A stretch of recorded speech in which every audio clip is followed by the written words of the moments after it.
Well, more now on today's Fed decision and the expectations for quantitative easing. I want to head now to the Chicago Mercantile Exchange, where Sarah Eisen is standing by with a special guest. Sarah. Betty, and he is someone who was in the Bernanke Fed, Randall Kroszner. He is now the professor at University of Chicago's Booth School of Business, a former Fed governor. Randy says it is the right time and the right place for QE2. Explain.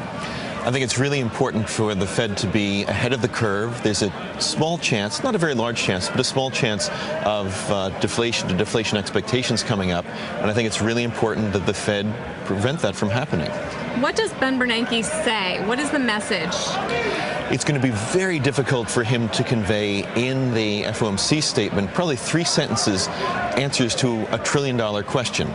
So I think there'll be a discussion of some support that will be coming out probably on a monthly basis, probably some time horizon, and a rough idea of the amount.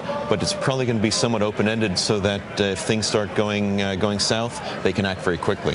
What is the action plan from here? How does he get it out of this?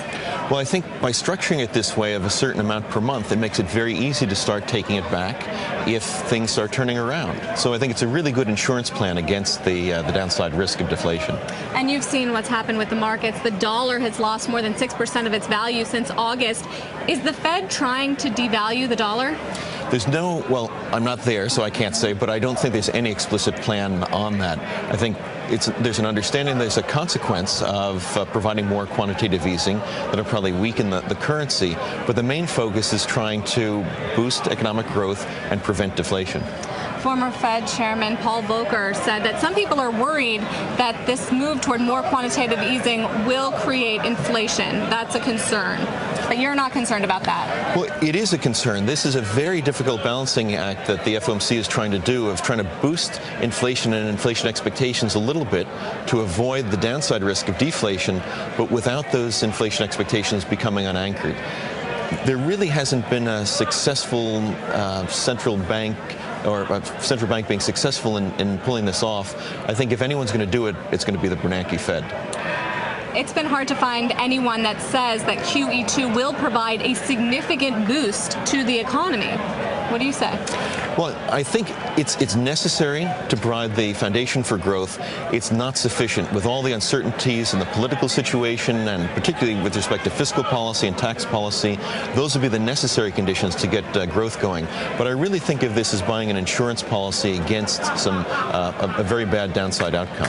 Talk a little bit about the connection between the fiscal policy and the monetary policy. Does the Fed care about the outcome of the elections yesterday? Well, it doesn't care about the outcome, whether it's Republicans or Democrats. It does care about what it means for fiscal policy. We could have a very difficult situation if we don't get the fiscal circumstances under control.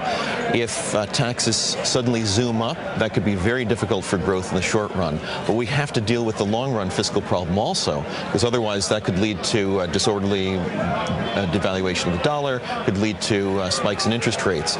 So we've got to do something that's reasonable in the short run, not killing growth, and something that'll deal with the longer-run fiscal situation. Some of the traders I was talking to behind me here at the CME group are concerned that the Fed can't get itself out of this mess, that it will take years and years to raise interest rates and to get all this liquidity out of the system. Well, it's certainly going to take some time, but I think the structure is such that they'll be able to do it in a gradual and systematic way. So what they can do when the time comes is they can start taking back some of this additional quantitative easing. Then they can take back some of the reinvestment of the mortgage portfolio into treasuries, and then start raising interest rates, because I think it's really important to do this in a smooth way. Okay, smooth way. Betty, back to you. Randall Kroszner, former Fed governor, says if anyone can boost the economy, it is the Bernanke Fed.